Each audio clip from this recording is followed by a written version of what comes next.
Okay, after all those videos, it's time we finish the rest of Slayer's Try. Let's not waste any time, show the title card.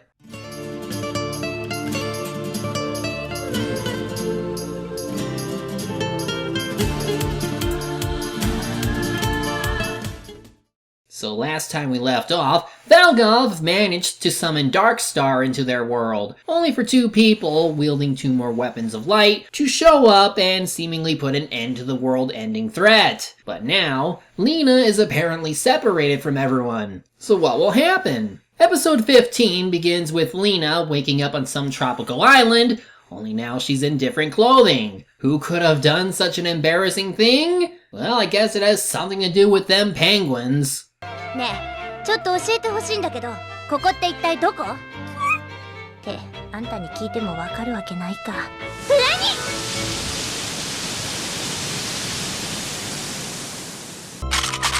何？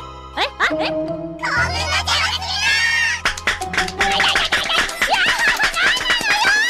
Oh, don't worry. They've been given 4 kids' guns from One Piece. So it quickly becomes an Alice in Wonderland scenario, with Lena falling down a hole in a tree, some other weird crap, and we even have a white rabbit. That's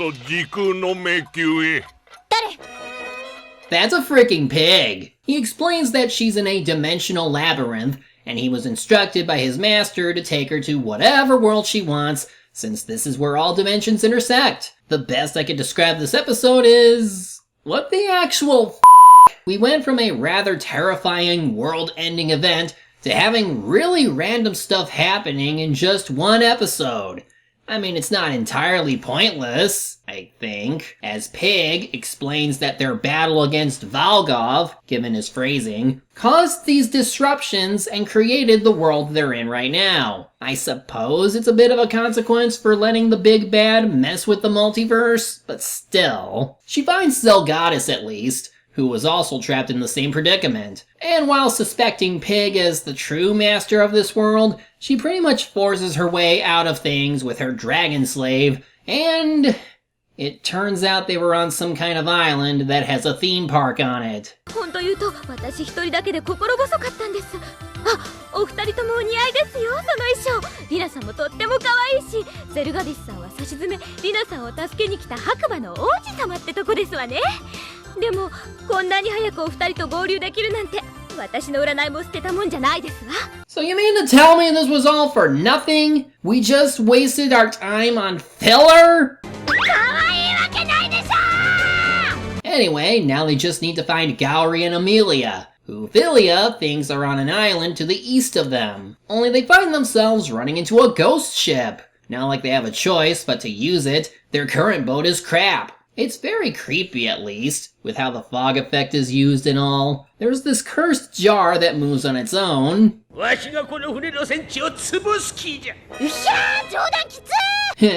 save that for later. Who claims to be the captain of the ship, who is trapped in the jar and wants out. There's also this evil spirit that likes dropping the captain's jars, kinda like Sindri's anti-plate stigma. And then we learn how he found the jar to begin with, how it led to his crew rebelling, and how he got cursed. It's more engaging than the previous episode at least, and we get some good action too.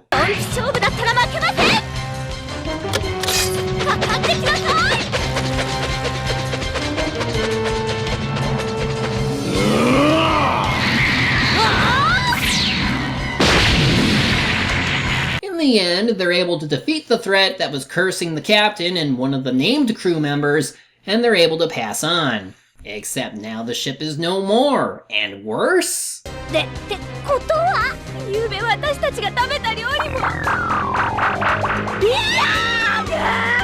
At least they find land, but no Gowry or Amelia. Well, they do show up in this episode, but now we get another weird-ass filler adventure. よかった。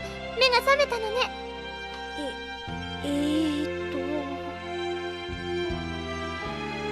もう大丈夫。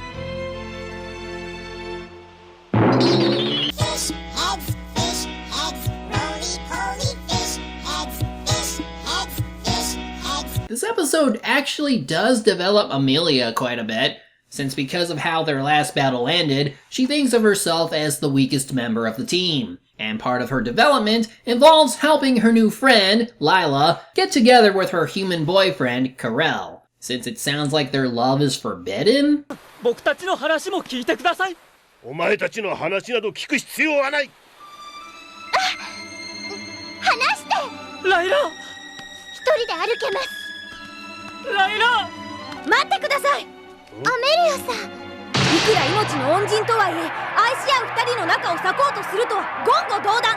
これ以上の無体は正義と愛の戦士、このアメリア・ウィル・テスラ・セイルーンが許しません。種族を超えて通じる愛、なんて素晴らしいんでしょう。こんなに愛し合ってる二人ですもの。不幸になるなんてないはずですよ。 Weird as this is, I'm totally on board with seeing where this goes. She pretty much sold me on seeing the anime version of The Shape of Water. And after talking with each other on how they met and what they could even do for each other, the father mentions a possible way to transform Lila into a human. It seems to involve a treasure on some monster and a princess sacrifice.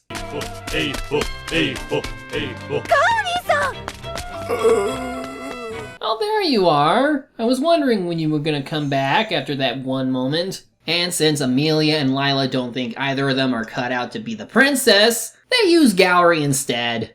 Well, considering Eric Stewart also voiced James from Pokemon, this should be natural for him just as much. Of course, Gowry isn't just gonna sit by and be bitten easily, and it leads to a pretty entertaining fight. But ultimately, it turns out that the transformation only works if the other individual is able to transform after drinking this potion and kissing the one they love. So, Karel takes it and...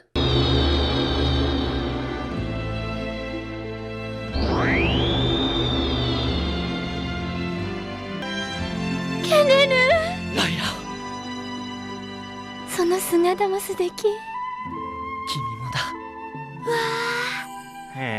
Truly the greatest take on The Shape of Water before it was even a thing. Now it's Gowry's turn to develop, I think. As while they aren't with Lena and group, Amelia is forcing him to learn how to fight for justice. But speaking of justice, at the start of the episode we saw a group of people in mourning and how they needed to replace 2 warriors. So... 風のように現れてこの世の悪を打ち砕く天に輝く流れ星。はあ？明治戦士プリンスマン。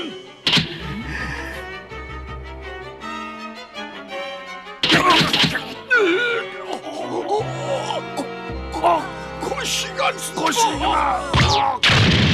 Worst Samurai Pizza Cats cosplayers ever! Apparently, this is a village of old folk who think they're young enough to fight for justice. That's actually kind of funny. Old people playing Sentai and not letting their age slow them down. I want to see where this goes. So they need help in fighting these demons that showed up in the Forbidden Land, and after some convincing, agree to help and become members of the Peacemen.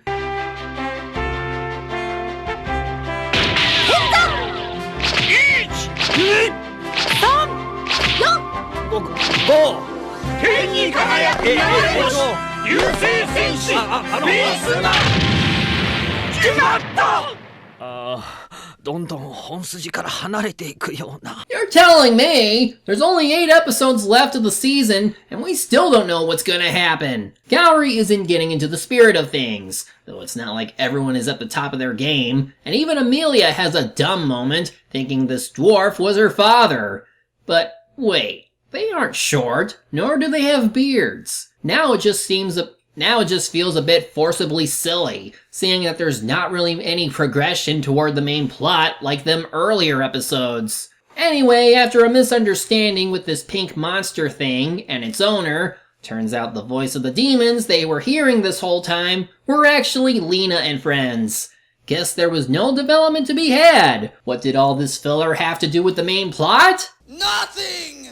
Absolutely nothing! Well, now we actually start getting back to it, as now the gang notices the pillar of light emitting a different color from before, and it sounds like they have to go back to it, but first, a minor side story that I actually do like in all this, which involves our old friend Gillis, who, now that Valgov is dead, is unable to really continue living. But he finds a new reason to live with this family of fox people, a mother who isn't named, and a child named Palu. They found him after the incident and has been living with them for a while now.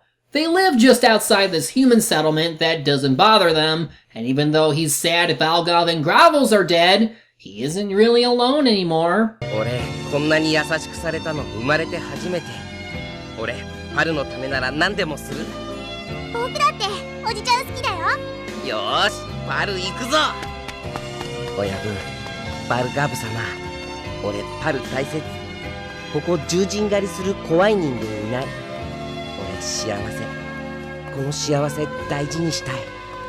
This is actual character development for someone who was an antagonist earlier and was able to find peace with himself despite everything that's happened with him. Plus it's a nice change of pace to see beastmen who are actually nice and even act like people. They do get involved in what's to happen this episode, for while Lena and group are trying to go back to the Pillar of Light through the place they went to before, only they have no way to activate the device, we see that Almace and Zelos are looking to find one of the weapons that's still missing, in case Darkstar tries getting through. And they're being aided by two more Outworlders, who as it turns out were the ones who brought the two weapons earlier. One of them sends bugs toward the direction that the weapon is supposedly at, and they seem to be causing destruction in their wake. I mean, they don't appear to be hurting anyone directly, unless provoked, but all this to find a weapon? Really? Now it's starting to look like either Almace is really a bad guy, meaning he's pulling a Rex Godwin, or Zelos is using him to cause trouble while still accomplishing his goal in stopping Darkstar. Either way, Lena and group stop to check on the Fox family, though Gillis is still upset that she was responsible for his friend's death, and after blowing up the bugs, is going to try getting revenge. But this upsets Palu because he's being selfish for not helping the town. おじちゃんの弱虫！パル！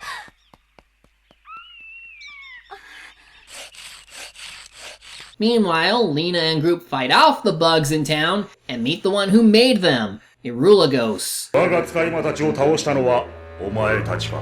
何？どこまでも我らの邪魔をするつもりのようだな。なんでこんなことをするんです。そうか、5つ目の武器を探しているんだ。アルメイスがお前らにどこまで話したのかは知らぬが、忠告しておこう。私はアルメイスとは違う。So, are you trying to save the world and just being brutes? Or do you intend to destroy this world as well? What are you even doing fighting at this point when all you're trying to do is stop Darkstar? Either way, Gillis comes by with the intent to blow them all up with the rocket barrels he put together, and intends to die with them. Well, it seemingly takes the entire town. Maybe.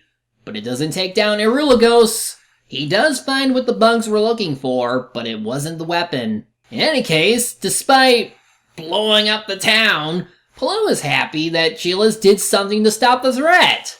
Somehow. But now he must go since he knows Lena is alive and wants to make a bigger explosion than the one he made.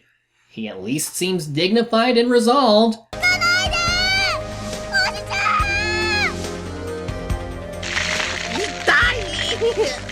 でも俺泣かない。 Well, he tried his best anyway. So yeah, I guess Almace is being true to his word from before, but Irulagos and Sirius, that's the other guy's name, are objecting to his plan when they can deal with Darkstar here in this world instead. And Almace isn't going to stop them because he's weaker than them? Either way, Lena and friends go to this mining town that the two would have arrived in, and they meet this flower girl named Anna, who I swear kinda looks like a younger version of Aerith from Final Fantasy VII, who says that all the wells in town lost their water long ago and there's no gold to be found either, but hopes for a hero to come save the town. They spot Sirius and go after him, but Anna finds him first, and... 勇者さん、ようこそ来てくださいました。どうぞ。これ、秘密のお花畑で一番綺麗なお花です。気な手、手もあったかい。死んだお父さんの手と同じ。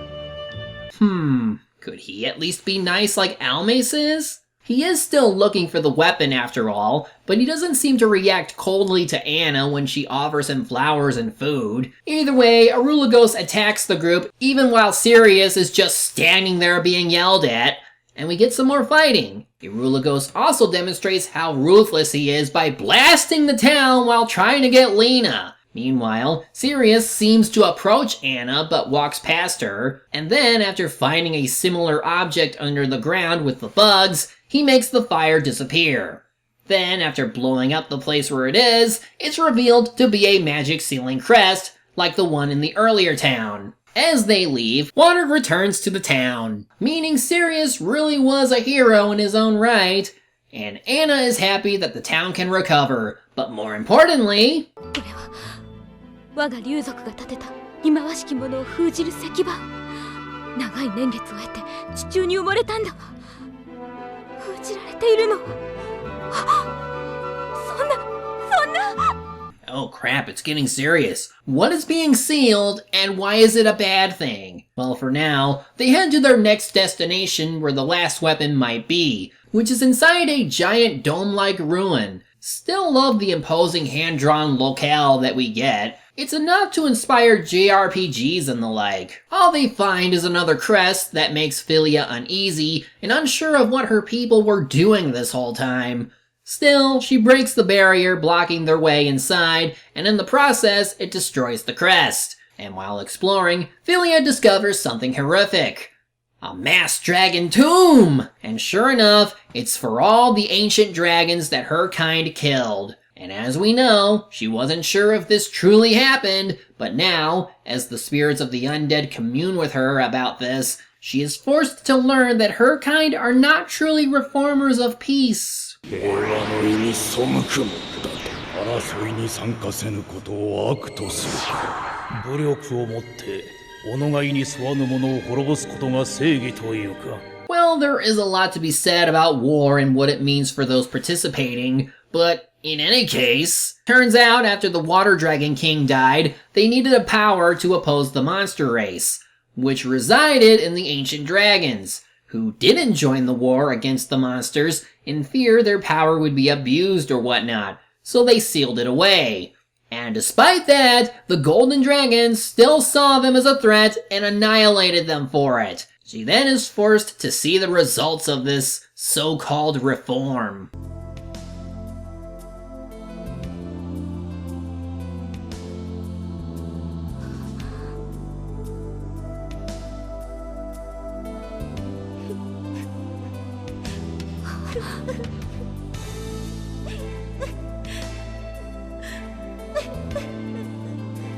For now, despite having a lot on her mind, they need to find the final weapon, and it's looking like this is the place.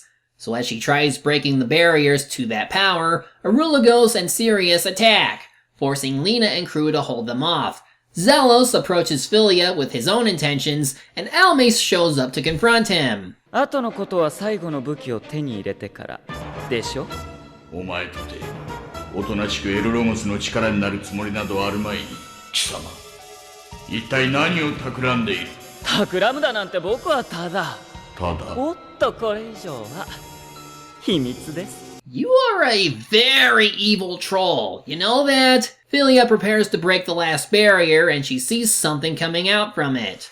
It's the Supreme Elder from before? What's he doing here? Seems he brought all the dragons here as well. Apparently, whatever is behind the barrier is something that will upset the peace of the world, and he intends to keep it guarded. But even with the force of the entire dragon army, they can't hurt the overworlders. Though even when Zelos holds Philia hostage, the Elder doesn't seem to care. Like, geez, these old-timey bastards just really want to uphold their so-called peace at any cost? Well, here you go. Arulagos decides to destroy them all.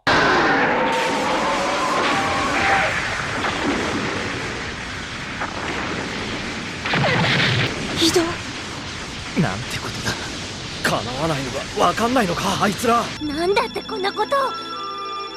この世界の平穏のためにこの身を捧げるのが我らの使命。 But if anything, if they're only doing what their duty is, the only one at fault is the Elder for putting them through this. His fears or whatever is causing this much blood to be shed, even from his own kind. So much so, he lies about what happened with the ancient dragons, and now Philia is seeing the truth for what it is. The ancient dragons hid the final weapon because they didn't want the golden dragons to have it and enforce their will onto the world. That's pretty damn heavy. This is essentially like having a religion or nation that claims to call for peace and prosperity, but they built that on the blood of those they had to kill to get it. So it goes beyond saying that they committed genocide out of petty fear. They just want subjugation of the world and will get it at any cost. In any case, it sounds like only a descendant of the ancient dragons can break the barrier, meaning Zelos can be rid of the Elder and find a different way of breaking it. So they fight, and outside, it seems all the golden dragons have been killed. Unless this is like FF10 and there's still some elsewhere that just didn't bother showing up for the massacre.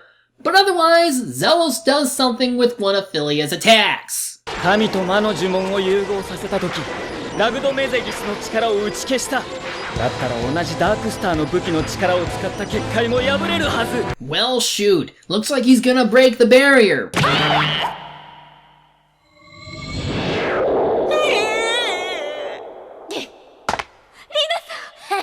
どうやらめっちゃめちゃグッドタイミングだったみたいね。ひどいですよ、リナさん。人の頭に着地しないでくださいよ。Serves you right. Obviously, even if it is the final weapon, they couldn't just let him take it, since he double-crossed them and all. With that, Alme says he'll bring the remaining weapons here to break the barrier, and I guess even though the Elder is evil, we're just gonna side with him in stopping Almace, since the gateway to Darkstar is still open. Like, really? They really gotta overcomplicate things for conflict's sake, when really they just need to team up. Quick, do something funny instead. 生きてるって素晴らしい。光あふれる世界に祝福あれ。精神攻撃。人間のマイナスの木を糧とする魔族がプラスの木である生命への参加を苦手とするのは周知の事実。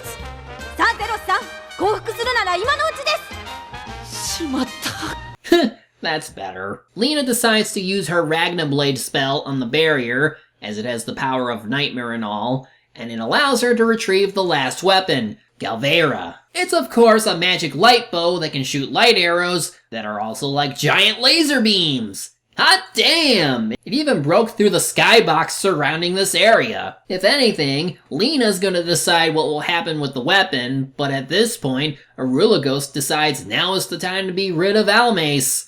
Because he didn't like his methods? Still, even though they could handle Lena, Zelos is the one to backchop her and get the weapon instead. For now, the group starts recovering, and Amelia gives the dead dragons a frozen burial, including Almace, since he seemed to disagree with the plans of his comrades. He was truly honorable, even in the end. Philia, at least, has found her resolve to do what's right and chooses to vacate her position as a priestess, and goes to join her friends in going after Zelos and Arulagos, who, of course, are confronting each other over the final weapon. For Zelos intends to close the gateway, thereby stopping Darkstar from coming into their world, but also destroy the gateway, since if anyone is going to destroy this world, it should be his kind. But this means they can't destroy Darkstar, so Arulagos takes one of the other weapons and begins fighting, despite knowing that less weapons means the gate is weaker. Meanwhile, Gillis is working on perfecting his best weapon, and he just happens to do it in the place that Lena and friends needed to be anyway. It's a giant tank he claims is invincible against their weapons and magic.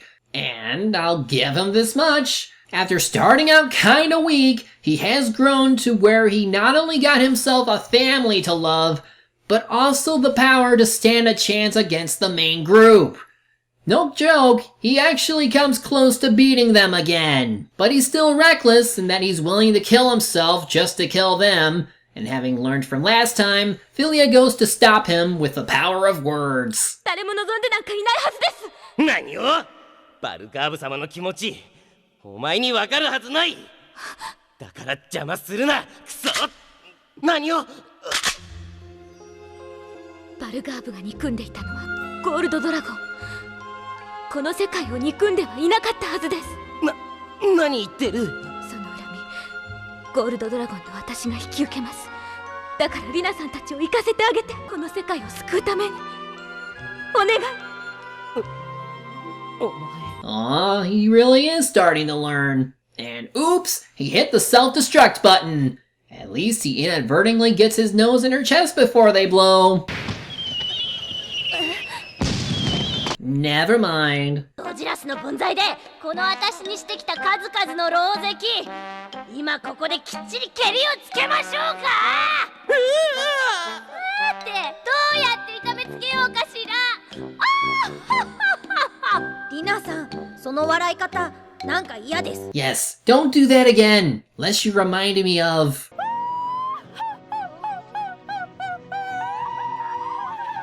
her. Well, he gets the device running so they can go back to the pillar, and he even comes along since he has to help his savior. Well, it only takes them so far before giving out, so Philia has to carry them the rest of the way.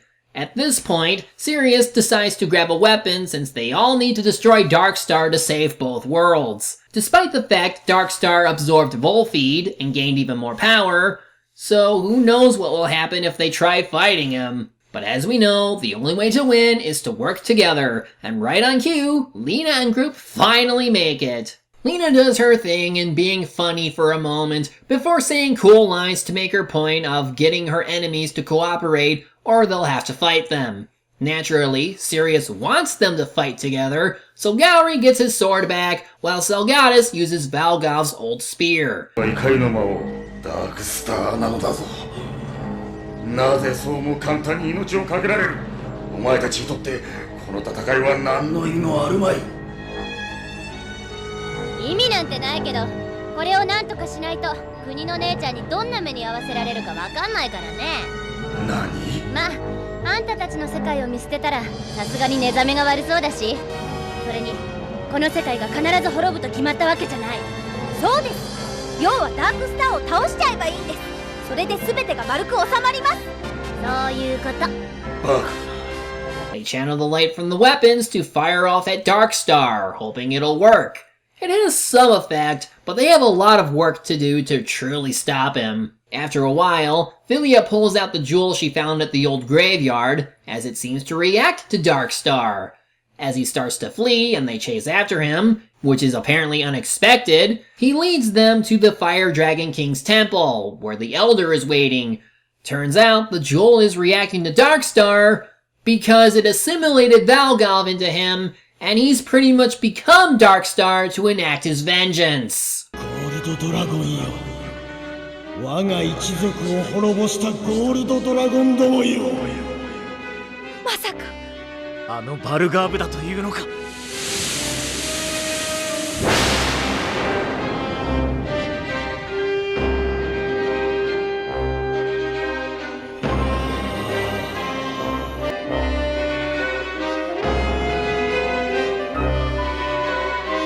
Though it's a little too late to do that. Everyone is dead, save for 2. Well, we're down to the last 2 episodes, and of course, the Elder laments on what the prophecy was trying to tell them this whole time, as now Lena and Group have to face off against Valgov. Again. So weird to be bouncing around so many potential final bosses, only for Valgov to still remain as such. Guess he needed time to reach his true final form. Still, Arulagos and Sirius try attacking with the light weapons, but they don't work. And even the Elder gets involved. Then he dies! Well, not yet. He needs to hear the villain speech at least. どうだ己が滅ぼそうとした者に逆に滅ぼされる気分は己の犯した過ちがこの世界を危機に陥れている気分は神に仕える者よ。エンシェントドラゴンよ。すべての席は我にある。しかし過ちなど犯した覚えはない。ならばお前の存在そのものが過ちだ。消えろ。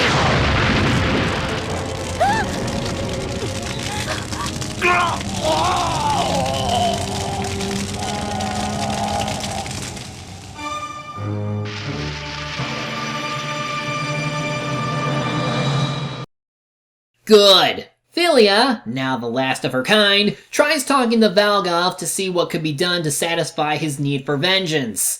What could be done to stop the madness and all? Well, he only wants one thing, purification. では問おう。神と魔はなぜ永遠に戦いを繰り返している？なぜ戦い続ける？ある時は神が魔に勝り、やがて再び魔が神を打ち破る。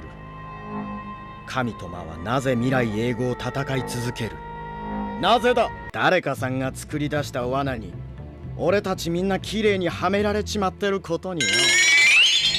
それは決して思ってはならないこと。 Ooh, foreshadowing! This will be something to look forward to in later seasons. Apparently, he's only doing this at the wish of Darkstar and Volfeed, who wanted their worlds destroyed for this reason. But Lena isn't going to let that happen, since out of all the races, humans have the most desire to live, so they should be the ones to decide the fate of the world. Valgov starts transforming again, as Lena and friends use the weapons to their fullest against him.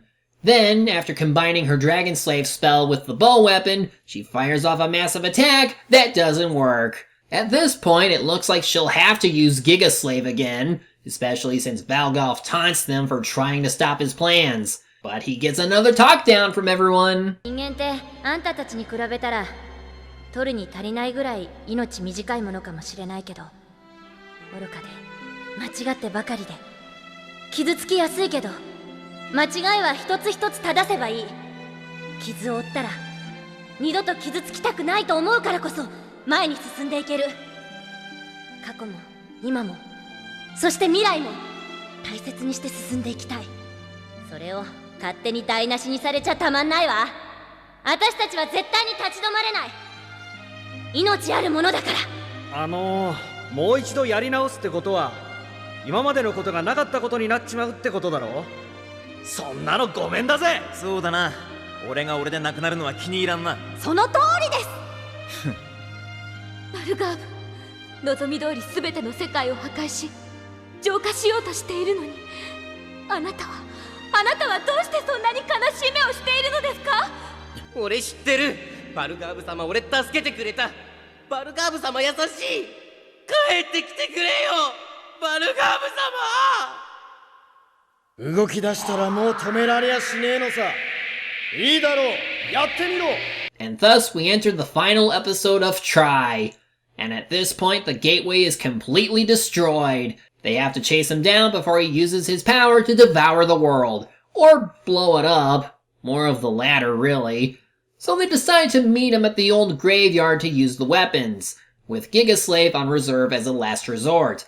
They attack in waves, each seemingly working, but Lena decides to start casting her spell, hoping the talismans will help. But they don't seem to work, and Valgov utterly crushes them. It's looking hopeless, with nothing that can stop his unrelenting anger. He even kills off Irulagos, who I guess didn't matter in the end, despite killing all the golden dragons and Almace. At this point, they're down to one other option, combining their individual powers with the weapons to kill Valgov before his power runs loose into the world. But Philia is having second thoughts because she still thinks she can talk with him. フィリア、今のあんたはバルガーブを倒すことも世界を救うことも何もしないで先送りにしているだけ。それじゃ何の解決もできやしない。そうかもしれない。今まで私はただ見ていただけ。何もしはしなかった。ディナさん、私やります。フィリア、決断はつきましたか？魔族のあなたになんか言われたくありません。それでこそフィリアさんです。その力もて黄昏よりもなお暗き者、暁よりなおまばゆき者、導かれし力を束ね我にかな天空を貫く。一条の矢を与え。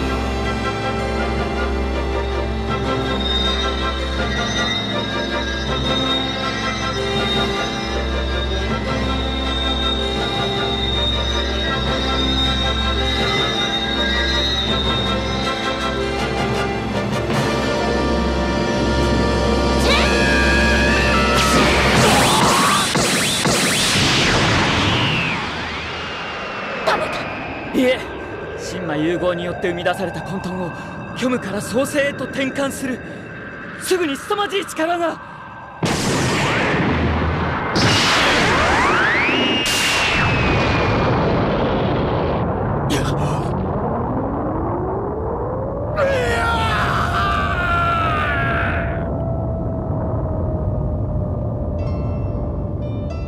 ようやく俺も終われる。真っ白になれる。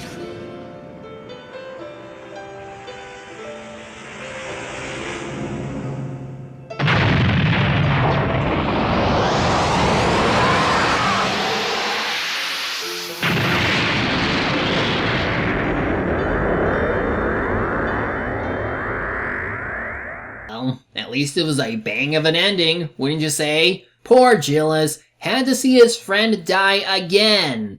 But all isn't lost, as what's left of Valgov manifests in the form of a dragon egg, meaning Valgov could very well be reborn. これで終わりなんかじゃない。これがあなたの始まりなんです。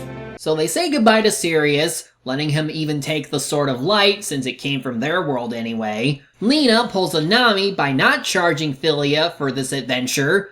And as the credits roll, we see that Philia opened a shop with Gillis and... I'm not dead! Wait, how are you alive? Well then again, we only saw you blasting off. Guess Gillis didn't bother checking till you decided to come back. Would have preferred seeing Palu and his mother here as well, but whatever. The main characters get back to their thing as this otherwise lovely song plays us out. Like a breeze blowing, it's calling me somewhere in the world. Somewhere in the world. Okay, now that the whole season is done, I can say that I really enjoyed it. It does tend to get really heavy on the themes of revenge, and sometimes it gets ham-fisted while trying to keep to their brand of humor. Like, it takes a lot of work and dedication to manage that kind of storytelling, and they do a good enough job conveying it while keeping true to what made it so unique to begin with. This show is very funny and has some killer action sequences, but man did this arc needed better focus on what they want to do with antagonists who show up and cause trouble, only to keep jumping sides and get killed off without a proper consequence. There's the problem with pacing, as we get like a final boss battle midway, then some minor filler before going back into part 2 of the actual plot to an even bigger final boss battle that I'm at least happy they could top this time. Most of the side stories were decent and even funny. It's just I wish more was done to develop Lena and crew. Stuff like this is at least motivating in wanting to come up with original ideas for stories and settings, including one I've been trying to work on, but I've only ever had characters designed for. But things just keep holding me back. Still, I'm always happy seeing fantasy anime that goes for a balance of light and dark themes, so I hope to find time for the seasons that come after this. Overall, Slayer's Try might not be considered the best of the series thus far. It's still one that deserves to be seen nevertheless. Fans of the series will get a kick out of it, as did I. I'm the Media Hunter, medias may pray, and reviewing them my way. Somewhere in the world.